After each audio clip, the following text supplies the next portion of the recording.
All right, what is going on, guys? Welcome back to SaberSim's DFS Office Hours. It is Monday, June 14th of 2021. Brand new week here. It's going to be a great week. We've got US Open. We've got finally some bigger contests on the baseball side with some getting into summer baseball here. We've still got some great NBA and NHL going on. We've got soccer Euros happening. We've got League of Legends and CSGO, especially if you watched our strategy session last week. We had a great MMA card this weekend.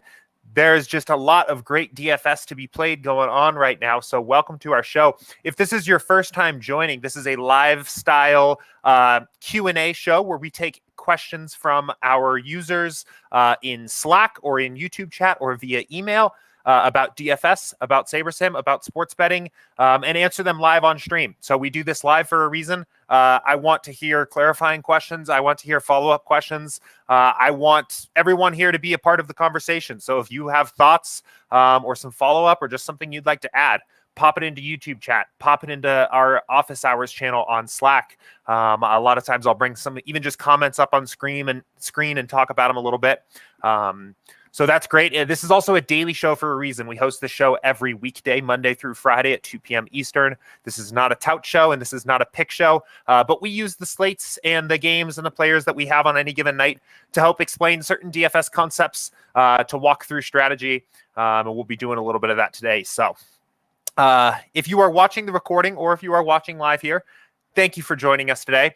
If you want to be a part of this show, I mentioned you can ask questions on YouTube chat. You can ask questions in our Office Hours channel on Slack, or you can email us, support@sabersim.com, and call out a question. Let us know you want it answered on stream. If you are not in our Slack channel and you are a SaberSim subscriber, shoot us an email, support@sabersim.com, and we'll get you in our Slack community. We've got a great community here. There's really just awesome conversation going on every single day across a wide variety of sports. Great community to be a part of, and you'll get access to that Office Hours channel as well, where you can ask some of these questions. So let's see. On Thursdays, this is a strategy session. So what we've been doing is we've been pulling a few other members from the SaberSim team in here on Thursdays to talk about a specific sport or DFS concept. We did 3 weeks ago now, I can't even believe it, was a sports betting session talking about our sports betting product with Max. 2 weeks ago was an NBA showdown and short slates strategy session that I'll be referencing a little bit here today. We had Max and Danny on for that. So that was a great session. And then just last week, we had Will and Max on for a League of Legends and CSGO esports strategy session. So all 3 of those strategy sessions are now posted on YouTube. That's great content, a lot of strong conversation. If you are interested in sports betting, if you are playing some of these NBA playoff slates, or if you are playing a lot of esports or just interested in getting into esports, go check those out. Those videos are up on YouTube. It's a lot of interesting content there. I am going to reference that NBA video a little bit today here on stream because I know we have some requests to talk a little baseball single game strategy. So single game strategy a lot of times stays pretty similar across sports. So we will talk a little bit about that. And then let's see. I mentioned it is US Open week. I personally am very excited for that. Major weeks in golf are always a blast. And to celebrate, we will be doing this week's strategy session on Wednesday. The plan is to do a US Open golf strategy special here and talk a little bit of golf. So if you don't play any golf DFS and you've never tried it, this is the perfect week to try it because the contests are enormous and they are comparatively very soft and they are a lot of fun. If you are a golf regular and just want to talk a little bit of strategy, you probably already enjoy the major weeks as much as I do. So come join us on Wednesday afternoon. I don't have the exact time finalized yet for that show. I think our plan is to still have a normal office hours in this time slot and then do a PGA US Open themed strategy session a little later in the afternoon on Wednesday. So I will post in that Office Hours channel as soon as I have an idea on what time that is actually going to start, but that should be a lot of fun. So And then let's see. I think that is it in terms of housekeeping. We've got a few folks watching us live here now, so I think we're in a good spot to go ahead and get started. I do have a few questions in my queue here today. We'll walk through them in the order that they came in, a few from email, and then it looks like at least one question here on the Office Hours channel, but not too large of a queue of questions. So if you have something you want to talk about, again, even if it's not really just a question, more of just a conversation topic or just a thought, half of a question, honestly, just shoot it out and we'll get to it. We'll talk a little bit about it closer to the end of the show because we've got a few questions to get through here, but not too full of a day. So I will go ahead and just get us started here. This first one will be pretty quick. Let me pull my screen up. This is a useful thing for everyone to know. But I know for new users especially, it can be a little confusing. So let's see. I've got my... All right, so we're set. So I do have the Palmetto Championship slate up here for golf. We'll talk a little bit more about that in a second because I did get some golf-specific questions in email. But we did get a question from Kevin, two questions from two different Kevins actually today in support. So this is Kevin number one question here was really just how to reset slider settings once you've changed them. So say you're running a build and you've kind of tweaked things around to get where you like them. And then, you come back to this later and you want to just see what the default settings were again. I know this isn't necessarily the most intuitive thing at first glance, but what you can do here is simply just change any of these drop downs back really to whatever, and then set them back to the way you want them. And the sliders will just go back to what they were by default here. So I know that can be a little confusing, especially for newer users, but that is the easiest way to set your slider settings back to defaults. We do have a little bit of a hole here that we are aware of on a sport like CSGO, where we just have a single slider set and we don't have contest type specific sliders. If you go in here and you have tweaked your slider settings around, you'll see there is no drop down, right? We have default sliders here.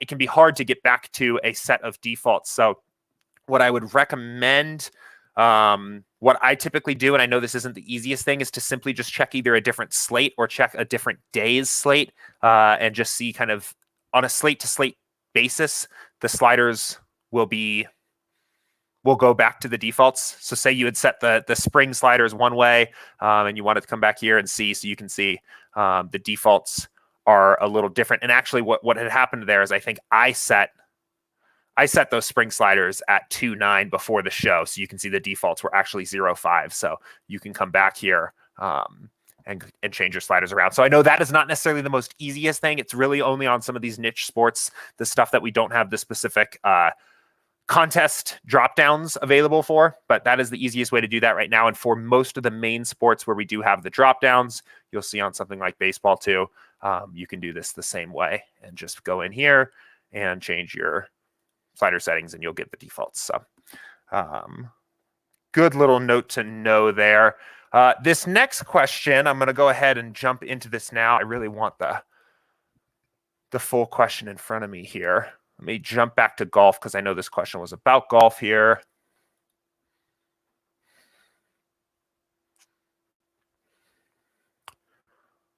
All right.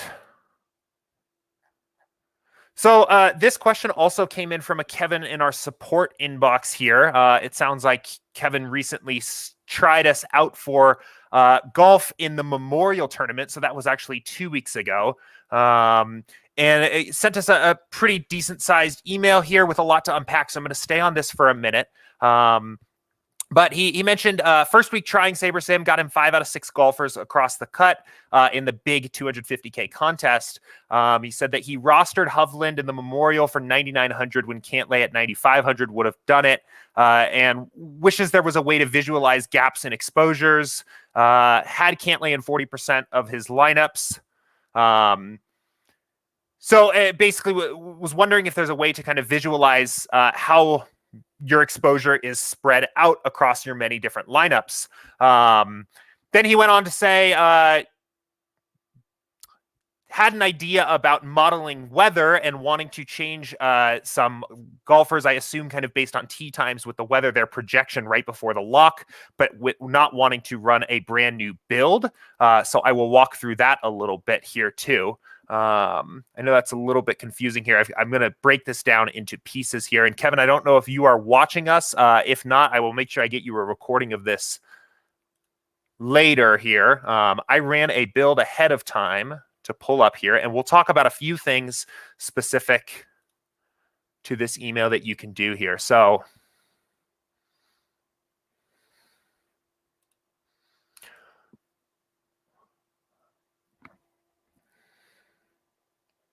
okay. So first off, I think the kind of core part of the email here was about, dealing with these situations where you've got that one golfer that you can swap in that makes the lineup all of a sudden a winning lineup where you get 6 of 6 across, right? And dealing with your exposures and things like that in that case. And it's a difficult question to answer here, right? So I have the Palmetto here pulled up. I'm not using the Memorial as an example, but in the email, it sounds like there was a 1-to-1 swap where maybe swapping in Cantlay over Hovland would have made the lineup a winner. And, you can do that kind of post-slate analysis on your lineups and drive yourself absolutely crazy, right? So, I mean, looking at this here, I just ran a blank build. This is default settings for the Palmetto Championship that just took place. And, Hatton ended up being, I think, tied second. And we can look at a lineup, with maybe someone like Fitzpatrick, who was just 200 more, and see some of these lineups. And if you had all the other right pieces and just Fitzpatrick, it's easy to come back here and say, oh, well, if that was the 1-to-1 swap where we had Hatton instead, this lineup would have been the one to win. That's a difficult thing to put yourself through, to be completely honest. I think that is kind of part of the name of being spread out with your lineups and having a relatively spread exposure. One thing that SaberSim does allow you to do that is really nice here is, Kevin, it sounds like based on your email that it kind of struck me that maybe you like to have a tighter core, that having, in your example here, you had Cantlay in 40% of lineups. So what was frustrating is not having him in the one lineup where he would have turned that lineup into a winner.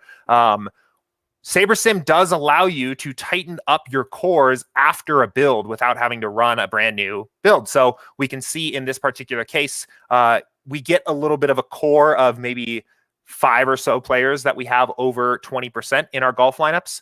You can bump this up post-build by using this minimum exposure here to something like, say we want maybe 70% Hatton, and we can start bringing up the overall exposures of our players and tighten our core up, right? And this just depends on how risk averse you are. But what this does is it's really going to give you just a lot more Hatton lineups, a lot more shots at that, a lot less likely of an outcome where you have somebody essentially taking Hatton's place in the lineup, right? Like from a salary standpoint, you can see that Fitzpatrick and Hatton are right next to each other. It's probably unlikely. So we have 2 single lineups out of 150 where we have both of them. But really what Hatton bumping a minimum exposure on a certain player up is really going to do is it's going to kind of remove a lot of those lineups where you have a similar player filling up the roughly 10K salary equity. I hope that makes sense. So that's one of the things I would kind of point you in the direction of is maybe looking at tightening up some of the cores around some of these players, which SaberSim does allow you to do post build. Let me bump here back and make sure I've got still some of these other questions. Oh yeah. So the other note that was mentioned in this email, Kevin said, once I've set values for projection and ownership in SaberSim, they become sticky and hard to modify without starting from scratch, which is a problem because it takes a lot to modify the projections and ownership to my preference in the first place. I will say another cool thing here we've got is you actually can edit these projections live here after your build. So this is something you can kind of continue to dial in. Say we had the opposite approach with Hatton, and we thought that after running our initial build, he might be slightly over projected. It's very easy for us to just take him down, say from 102 to say 96, something a little more similar with other golfers in his range. drop his projection down a little bit, the exposure is going to update automatically, and we can go from there. So do have that flexibility that prevents you from having to run a brand new build. Unfortunately, at the moment, there's not an easy way for us to make ownership this flexible post-build. That's mostly because ownership is involved in a much more rigid way in actually setting the lineups as it relates to ownership fade. So ownership is essentially locked in once you have run the build. So that is a spot here where if you want to go back and make some updates to ownership after you've run your first initial test build, we recommend users do in general just run one test build without making a lot of changes and then coming back and tweaking things around and then running a build they want to work with a little bit more. But ownership will be kind of locked in after that build because of the way ownership works, and it actually affects because of the way ownership fade works, and it actually directly affects the lineup constructions there. So something to kind of keep an eye out there. I know another question here. There was a question about some plans to include some lineup generator functionality that mirrors Fantasy National. So I actually haven't used Fantasy National extensively. I'm familiar with their product. I think there are kind of two things in particular that they offer that we don't currently, that is in our plan to implement here soon, probably prior to the start of the football season. The first is a simple player uniques feature that you can set and say, I want at least two golfers different between every lineup. I know that's a pretty popular request. I think I've seen that in the wish list channel in our Slack channel recently. We're working on that as we speak. That's something that we're hoping to deliver here. Again, a lot of these features, I think, no later than the start of football season on some of this stuff. But that I know for some folks, that's an important way to add a little bit of additional diversity into their lineups. We talk a lot about smart diversity. What smart diversity does here is it reduces the number of simulations we're using to generate each player's projection in their lineups they're put into, right? So at a very high smart diversity, we're essentially limiting our simulations, the number of simulations we're using to determine a player's projection, to one. So a single golf tournament simulation, which is going to add a lot of natural diversity. But for players that really want to say, I want to know for a fact that no two lineups have any less than two players different, we're hoping on adding that here soon. The other thing that Fantasy National, I think, does do is they allow you to move particular shares of a player across lineups. So, for example, making it easy to say, look at a single individual lineup and say that I want one player out and one player in, or so on. So maybe you take a look at this lineup, and especially looking at something like salary, you can see that this maybe is an opportunity to move up from a player like English to Hatton, just being able to swap them one for one. We have heard that from our users as well. That's something we're also hoping on implementing. One thing we do allow right now that is pretty cool, and Kevin, I think you'd find this also pretty interesting here. There was a note in your email about it would be nice to have a visualization of my lineups core and branching variations. Our filtering tool is going to allow you some pretty robust visualizations of that here. So one thing I like to do in particular, let me adjust to golfers here so that we can get back, is you can start to get an idea of what, especially as you tighten up a core, what the supporting pieces look like, right? So we can see our most popular golfers just right out of the gate here are Hatton, English, and Varner. If we just click on this magnifying glass to just specify Hatton, right, we can actually see that the most popular golfers paired with Hatton here are Fleetwood, Varner, and Poulter. And you can kind of start to get an idea about how your lineups are constructed at a much deeper level here. Going down the list and adding additional filters, you can see what the most popular. So our most popular supporting golfer when we have Hatton and Fleetwood together is Schenk. A few actual particular use cases for this that at least I like to use, I think this is getting into some more advanced strategy, is you can get an idea of, I mentioned before talking about this idea of golfers, because of the way salary works, especially in a sport like golf where there aren't positions, golfers at a similar salary sometimes maybe are commonly paired together or may occupy the same similar role in the lineup construction. So you can see, right, our most two popular golfers are Hatton and English.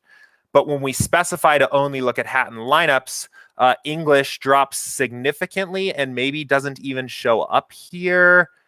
He drops significantly down to only 9%, right? And what this is telling us is that in our lineup construction, English and Hatton occupy similar fits. They don't appear in many lineups together because the optimizer likes both of them and is using them in otherwise similarly constructed lineups, right? So going back to your example here, it sounds like kind of what happened is there was a 1-to-1 swap of Hovland and Cantlay, where one of those golfers was 9,900 and one of those golfers was 9,500. This is kind of that situation, right? This is a situation where we have two of our most highly exposed golfers, our two highest exposed golfers, actually don't appear in many lineups together. So obviously, the way this played out, I think both of these guys actually had pretty good tournaments, but hindsight agnostic, right? Let's just assume we were doing this for a brand new golf tournament.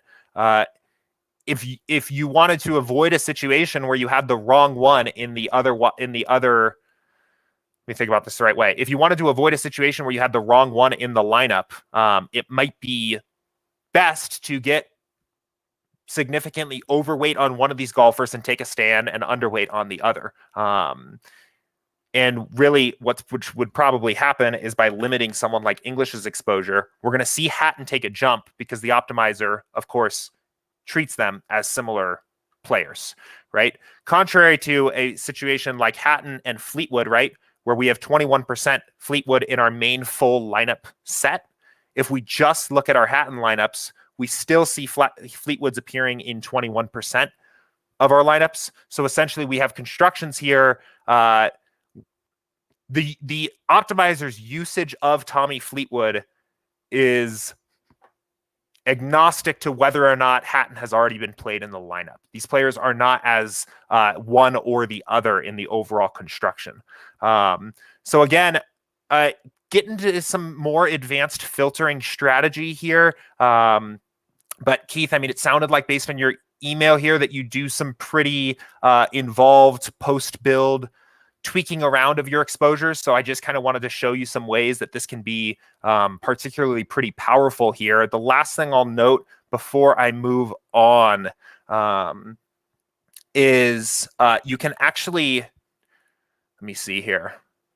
So let's say we're again kind of looking at our lineups. I think this is most useful when we're really starting to get pretty specified. So let's say we only want to look at the set of lineups where we're using both Hatton and Fleetwood. When we filter these lineups on the side, it's going to show you, of course, that 15 of your current 150 lineups are being used for both Hatton and Fleetwood. You have 41 of your total 1,500 lineups that have both of those players. If you want to then get into some really kind of specific yes or no type questions with these lineups, you can uncheck some of these and start to remove lineups that you don't like. So you can see I'm taking some out, as well as go into your unused lineups that are still going to show you all of the lineups you have available that have both of these players or golfers in this case, and add them back in. So if you really want to dial in certain exposures, you can kind of start to do this using our filters, right? So I'm looking only at Hatton and Fleetwood. Another way of doing this would be, let me actually back this up here a little bit. One specific way I like to do this, especially when I'm really diving deep into my lineup pool, is I will do the reverse. Rather than, I guess, not the reverse. Rather than doing this of the players that are at the top of my pool, I like to do this looking at some of the players that are lower salary options. So I will go find a guy like Kevin Chappell, who is my most owned golfer here, under 7K. So only 8.5% or so owned, but I will filter by someone like that. And then what I like to look at is if there are a lot of other players at low salary that are being consistently used. So a typical flag to me is if there is a single golfer like Chappell we have here that's 6,700, and then there is another golfer that is particularly low salary that ends up paired up with that golfer too often. So in this case, it looks pretty good. We have 6 other under 7K golfers that are used with Chappell here, none of them more than one lineup. So maybe in this particular case, I'm okay with that. But I could actually go in and maybe look at a lineup like this and filter something like that out if I didn't want that. So all of this, of course, to say this is all taking place post build. So there's a lot of really robust power behind SaberSim and the things you can do here behind post build with your exposures, right? We've already run our actual build. None of this is requiring us to build more lineups because we built a huge pool of 1,500 to begin with. So a lot you can do. A few things, of course, that you can't with ownership right now. And at the moment, not being able to just kind of one-to-one sub in players. Those are some things that we want to add in the future, but should be a lot to do there. So let's see.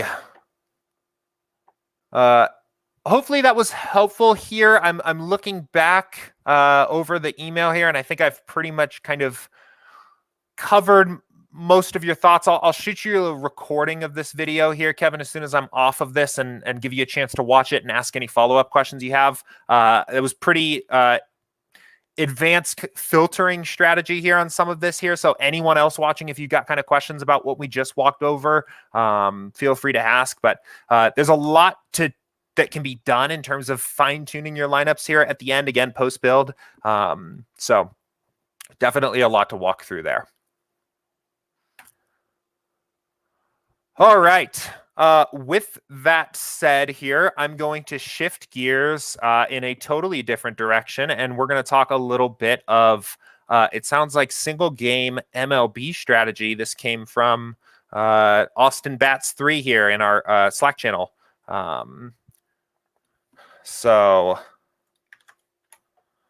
let's pull this up here. I realized I didn't have my labels up at any point in that last conversation. So I was the only one with the privilege of seeing the actual question I was answering there. So hopefully that was mostly useful to everyone else. But we'll go ahead and jump into this. So let me see where to start. So I think we were talking about FanDuel in question here.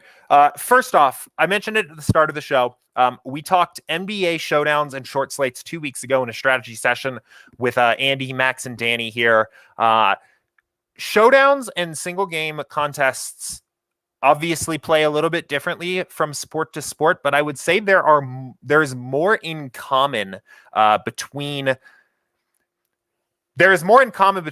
single game or showdown contests between two different sports than there is different, right? The things we are trying to accomplish with our lineup construction are generally more similar than maybe even people often expect. So a few quick summaries of that video. Again, I would go check out that whole strategy session. It's up on YouTube. There's a lot of useful information, but a few useful takeaways from that, at least from my perspective, that I'm going to use to kind of frame this conversation are one, that showdowns and single game contests are difficult. They are very variant, and the edge is a little bit smaller. So all of that to say, we need to be a little bit more aware of that and aware of the impacts that might have on particularly a small sample. We need to be much more careful with our contest selection and our bankroll management and make sure that we are playing conservatively enough to weather some of the swings that come with a highly variant contest that has a little bit less edge. And we need to take very specific action to realize that edge that we do have in the ways that we can. So a few of the big ways that we identified that in that video were to differentiate with our lineup construction to avoid duplicates, right? Duping in some of these contests is the greatest way to lower your expected value of a lineup, right? We need to take aggressive stands on chalk, and we need to search for upside, right? So I'm going to talk about all of those at first here from kind of a contest selection standpoint. I guess this is almost more of a site selection standpoint. I think Austin Bats here mentioned that he plays these on FanDuel. I was prepared earlier this morning when I first saw this message to come in to talk a little bit more about DraftKings. So I pivoted over here to FanDuel.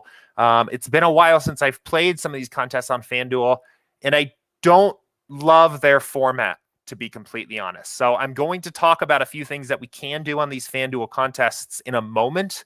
But I will say I think that the way these contests are presented are very difficult to beat the rake over the long term. I don't know if these are my favorite contests to enter. And I'll explain a few reasons why.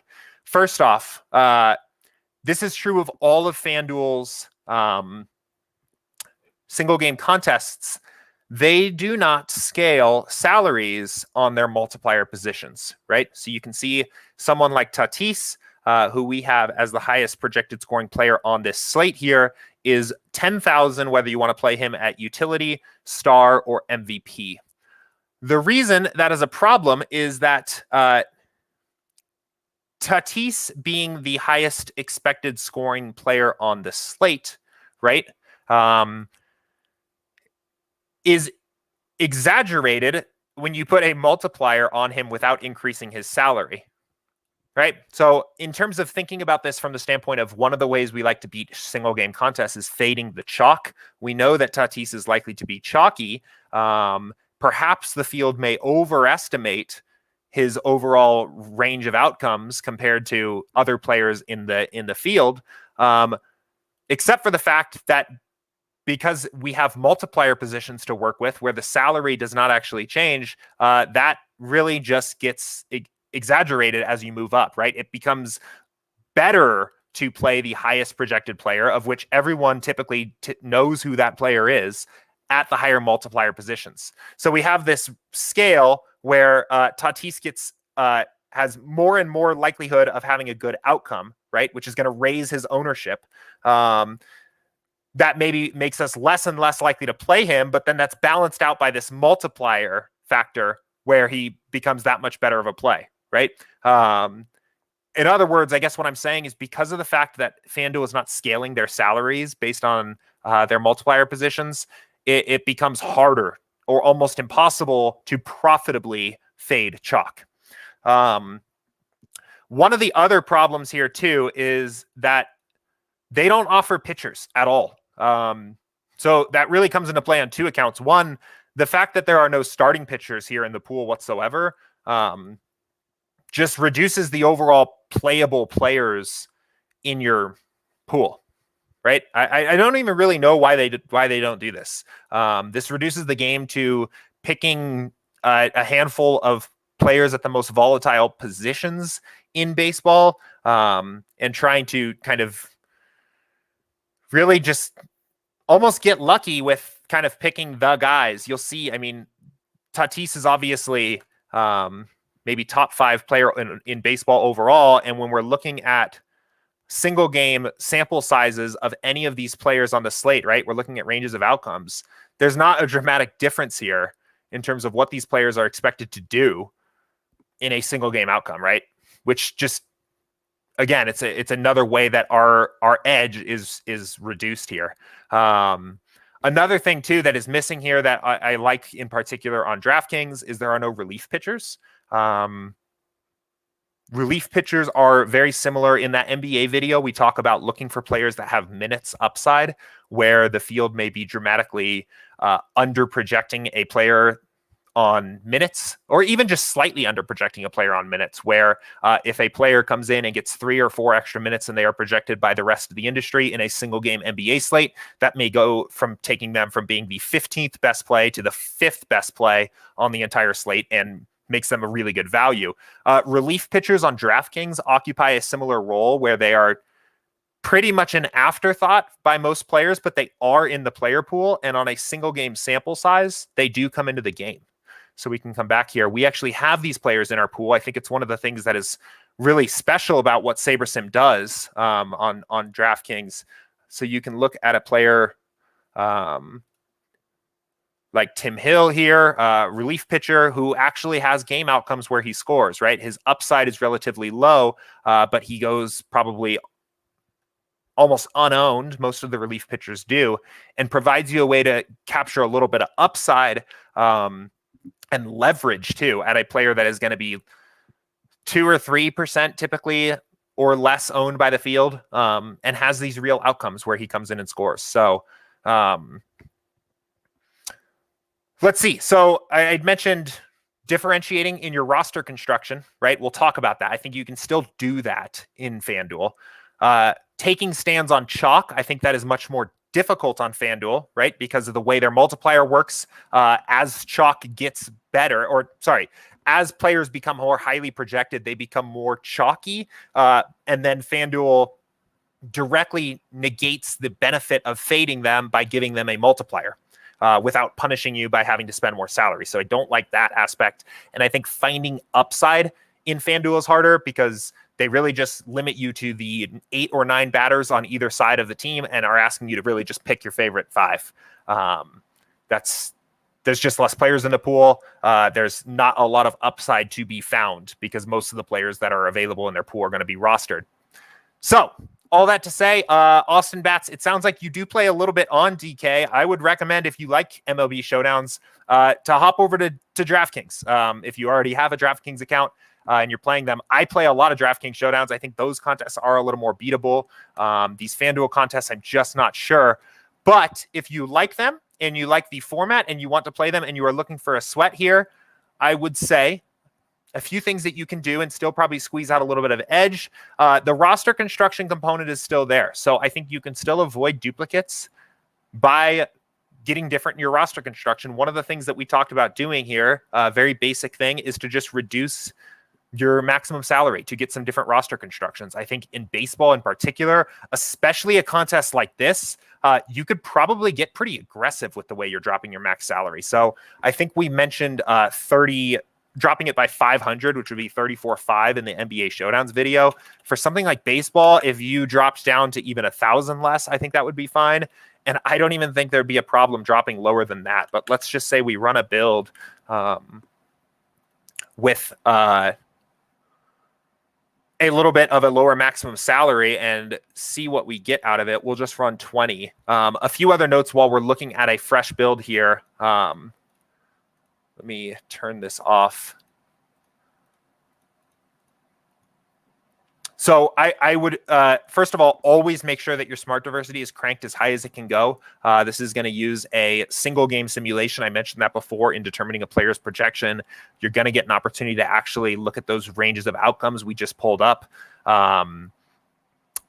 So I would definitely keep this high. One thing I have found myself doing too is I've been turning ownership fade off for my showdown contests and then handling the chalk as I see fit in the post-build process. I think MLB Showdown is just a difficult thing to project in terms of what the field is going to do. So I think I've got a better read at times on how I want to handle the chalk. So I've been kind of turning it off here for my build. So let's go ahead and we'll bring this back down and let's just see what we can get. And again, we're thinking about this from the standpoint of finding upside, reducing duplicates by our lineup construction, and taking aggressive stance on chalk. So let's see what lineups are looking like and see if there's any ways we can manage to do that.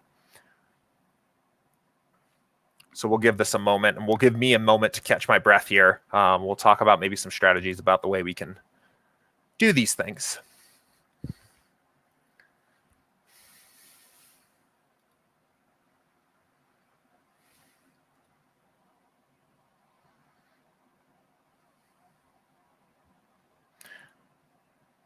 This is the last question I have here that's been asked so far today. So I'm going to take my time on this and kind of really dive into some of the nuance here. But if there is another question that anyone has been waiting to ask, feel free to just pop it into chat now and we'll make sure we get to it before the end of the show. So you can kind of see this here, right? It's even the builder recognizes this. Tatis is the highest projected player. They're giving you a 2x multiplier on the highest projected player, essentially for free, right? You don't pay more for that, and it becomes a very hard player to fade. So that's what I mean when I say that we're at odds with the way you would the game. The game is at odds with itself, right? Like the highest projected player is going to become the most chalky player, but then it's for good reason because they're giving you free multipliers. And that's typically the way these lineups will unfold, right? It is the next handful of best players that will get the next highest multipliers, and then you'll fill in with kind of every other option.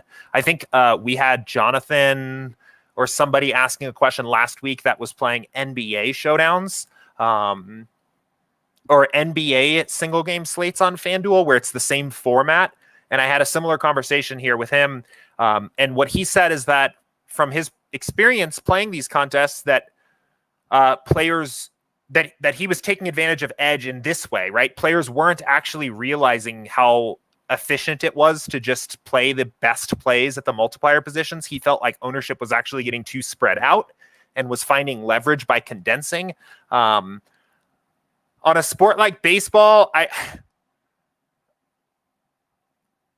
maybe that's still the case. Maybe the field will undervalue somebody like Tatis and spread out too much on their MVP slots, but I just have a hard time seeing that. But one thing that you can do, we talked about this as well in some of our other shows here, is get an idea of what the entire pool of lineups looks like. And you can start to see, really thinking about our pool of 500 as a pool of total viable lineups for this contest.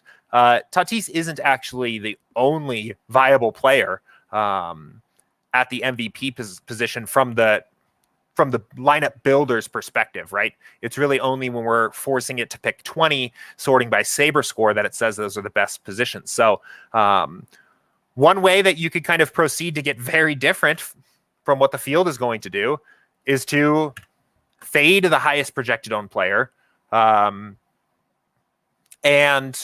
force the builder to do some different things, right? You're probably going to get some leverage on the field by doing something like this. We know that the builder has built other lineups that it feels are viable for this contest that don't include Tatis at MVP. And maybe that's a good way to get some productive lineups, or some lineups that have some real chance at winning this kind of contest in your pool. What that is going to do, though, is it is going to take the highest projected player out of the highest multiplier slot, and it's going to expose us to greater risk on our lineup portfolio overall. So I think I saw Austin Batts, you said, not even close to cashing the last 5 days. Honestly, that's not the way to look at these contests, to be completely honest. These are contests that we are really, I mean, in many of our contests, this should be our frame of mind, but particularly in MLB Single Game Showdown, we are looking to build a unique lineup that nobody else plays, that has a legitimate chance at winning, and then hoping we take down one of these here, depending on the size of your contest, right? I mean, if you're playing a 10-man or like a 20-man contest, maybe this isn't your goal. Maybe you don't need to play as aggressive. But assuming you're playing like a typical GPP contest, maybe the largest GPP contest that's offered for this San Diego at Colorado slate, right? That's the kind of contest I'm imagining. We're not playing these to min cash. And I think even over the course of 5 days, using whether or not we min cash as a metric is just not going to be a way to judge whether we built productive lineups, right? What I would really actually start asking yourself, a better way to do that is, did I build unique lineups, right? Especially in a pool of these players. Like FanDuel is almost saving you from yourself of making a lineup that has no chance of winning, right? Like, because the players are limited basically to just the players that are, I guess, in the starting lineups, more or less, right? You can't possibly really make a bad lineup. On DraftKings, you could go in and pick 5 different relief pitchers and basically make yourself a lineup that had 0 chance to win. I think just based on the player pool available for FanDuel, they essentially stop a player from making a lineup that has 0 chance to win. So with that said, I think an interesting metric of determining, am I making good lineups playing FanDuel single game contests, should actually be, am I making unique lineups? Because the way the contest is structured, when it's just batters here, all lineups really have a realistic shot to win with how variant baseball is, right? Any of these guys can go out, and you can even see it, right? We just had it up in the range of outcomes. Like, look at this. Let's show all. Let's just look at utility, right? I did this kind of fast the first time, so I'm going to slow down. right? All of these players' most common outcome is 0. Anyone can score out 0, and it happens more often than any other outcome. And then we're going to see this similar grade. A ceiling is different, right? Like not every player in the major leagues has a 40-point ceiling like Tatis does, right? But you'll see the overall curve of these is all going to look the same. And somebody like Will Myers still has a realistic shot at a really high ceiling game, right? These are all going to look the same. Tommy Pham, similar deal. We kind of see the same curve where the ceiling is going to, on the worse the player is, that ceiling is going to come down a little bit, right? Maybe that 85th percentile outcome is 40 points for Tatis. And let's find somebody, CJ Cron's a pretty decent hitter. For Brendan Rodgers, it's 25, but the curve looks the same, right? So that I would measure yourself up in terms of, did I play this contest successfully? Did I build unique lineups? And literally you can go back and look at your contest entries the next day, poke through and look at players that scored the exact same score as you and look at their lineup and ask if you got duplicated. And if you got duplicated, it probably was a lineup that even if it had a realistic shot at winning first in that contest, your EV was that much lower because you're going to be splitting the first prize, right? So that's the way I would look at this, right? I think the format of the contest that FanDuel puts out makes it difficult to win. They reduce the player pool. They take players out of the pool for I don't have any idea in the form of pitchers and relief pitchers. I don't know why they do that. And they don't charge you to use multipliers, which forces the field. It forces the I haven't been able to find the exact right words for what I'm trying to explain here yet on this show. So I'm going to try it one more time. But I guess what I'm really trying to say is it really forces the optimal strategy in the same direction of what the field is going to do on their own, right? Somebody that's just sitting at the Colorado game and wants to throw a couple bucks in is probably just going to go in and put Tatis in MVP because he's Tatis. But what FanDuel has done with their pricing strategy here is made that optimal. The way a sharp player playing smartly is going to build their lineups is too similar to what the field is just likely to do. It makes chalk very hard to fade, right? So those are the two things I don't like, but you can still build some sharp lineups by reducing your maximum salary, keeping smart diversity very high. You can even reduce max salary pretty significantly. We talked about we're down here at 1,000. And then from there, using player range of outcomes, knowing that they're all going to be roughly a similar curve and taking some shots, right? I would say particularly looking at your pool, your entire pool of lineups to get an idea of what the builder thinks are viable. I would say if I went in here and I saw that the builder wanted to play 75 or 80% Tatis MVP lineups out of the entire pool, I probably would be a little less willing to do this. But knowing that the builder is spreading out a little, I'm more inclined to maybe just take a complete and total stand on this player, knowing that I'm going to end up with some unique lineups here or more unique lineups. And then finally, last point is judging yourself less on am I caching on a 5-day sample, or am I caching on a 1-game sample, or am I min caching at all, and more on the idea of am I building lineups that have a chance to win, right? And I think again, I already mentioned this, but all the lineups that FanDuel is even going to allow you to build probably have a realistic chance to win. And then from there, am I building unique lineups? That would be the way I would approach these contests. So even better yet, though, try out some DraftKings. I think DraftKings actually has a really strong single game contest format, even for baseball, because they allow you to do some of these things. They make decisions more interesting, right? You have to pay the equivalent multiplier in form of your price to roster somebody at a captain. So it is less of a difficult decision, or it is more of a difficult decision, because if you just want to play the highest projected owned plays, you typically have to pay a lot more for them. So there's more decision matrices. There are more viable captains, right? Which give poorer, fishier players more opportunities to make mistakes. They give you an opportunity to add some significant leverage to your lineup in the form of relief pitchers that the field essentially ignores. DraftKings encourages players to ignore these players because they don't even show them in the pool unless you check a box that says, show me players that aren't starting, right? So those are the two things that I like there. And if you're already playing on DraftKings and you want to play some single game MLB, I would highly recommend playing the DraftKings product instead of the FanDuel product. So anyway, Austin Batts, not sure if you're watching here. Let me know if that was helpful. If you have any kind of follow-up questions there. I hate answering questions, though, that way. I know sometimes we get questions about some of these different sport types or contest types, and it never feels good to say that the answer to the question is don't play that contest, but we emphasize contest selection here. We emphasize bankroll management, and especially, you know, I mean, it sounds like you're probably a player that's kind of not just looking for a sweat, right? Trying to build a bankroll and really thinking about the game that way. I don't think FanDuel's single game product is the best way to go about doing that. So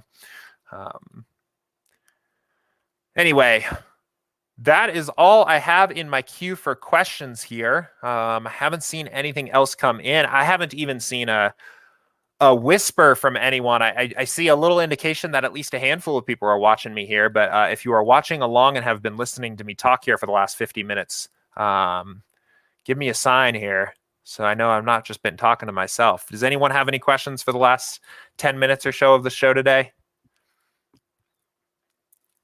Anything anybody wants to even just chat about or bring up, or something that you're excited for coming up this week?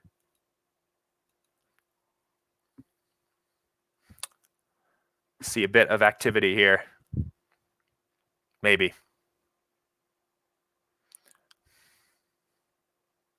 All right, Ben's watching. Right on.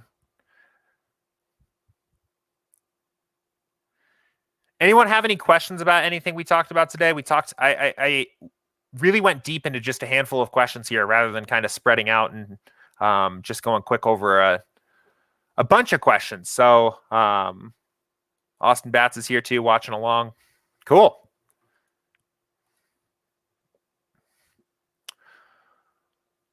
All right.